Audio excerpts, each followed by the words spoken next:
Socialist party India Telangana head ఆఫీస్లో మరి ఈరోజు సమావేశం నిర్వహించడం జరుగుతున్నది. ఈ సమావేశం ముఖ్య ఉద్దేశం ఏంటంటే, మరి ఒక సంవత్సరం కాంగ్రెస్ ప్రభుత్వం అధికారంలోకి వచ్చి ఒక సంవత్సరం అవుతున్నది. చందనవెల్లి, హైదరాబాద్, మాచనపల్లి, షాబాద్ మండలం, రంగారెడ్డి జిల్లాలో ముఖ్యంగా రైతులకు గత 7 సంవత్సరాల నుంచి టీఆర్ఎస్ ప్రభుత్వం అన్యాయం చేసిందని చాలా పోరాటాలు చేసినాము. మరి కాంగ్రెస్ ప్రభుత్వం వచ్చినప్పుడే హామీలు నెరవేరుస్తాము, మీ భూములు మీకు ఇస్తాము, మీ కంపన్సేషన్ మొత్తం ఏం లేకుండా ఇస్తామని చెప్పి మరి రేవంత్ రెడ్డి గారు, బట్టి విక్రమార్క గారు మా దగ్గరికి హైదరాబాద్కి వచ్చేసి చెప్పడం జరిగింది, హామీ ఇవ్వడం జరిగింది. అదే విషయంపై బట్టి విక్రమార్క గారిని ఒక లెటర్ ఇచ్చి అడిగితే మీకు న్యాయం చేస్తాము తొందరలో అన్నారు.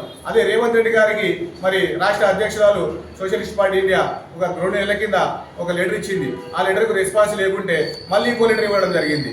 మళ్ళీ ఆ లెటర్కు రెస్పాన్స్ ఇచ్చేసి కలెక్టర్కి ఫార్వర్డ్ చేసి కలెక్టర్ గారు ఆడియోకి ఫార్వర్డ్ చేసినామని చెప్పిండు. ఇప్పటి వరకు ఒక యాక్షన్ లేదు, ఒక రైతు కూడా న్యాయం జరగలేదు.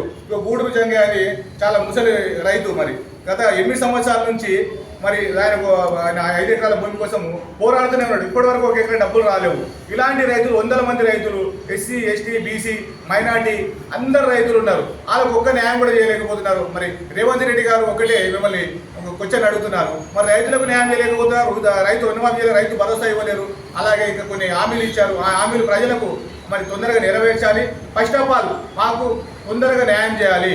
ఈ వారం రోజులు కాదు, ఈ వారము 5 రోజులలో మీరు తొందరగా న్యాయం చేయాలని చెప్పి మా అధ్యక్షులు కూడా చెప్పారు. మరి అది కూడా నేను కూడా అదే చెప్తున్నాను. ఈ వారం లోపల మాకు రైతులకు అన్ని కంపన్సేషన్, భూమి ఇవ్వండి, నష్టపరం ఇవ్వండి. లేకపోతే మేము అసెంబ్లీ ముట్టడి చేయడానికి మరి తెలంగాణ సోషలిస్ట్ పార్టీ ఇండియా ఆధ్వర్యంలో అసెంబ్లీ ముట్టడించబోతున్నామని చెప్పి తెలియజేస్తున్నాం.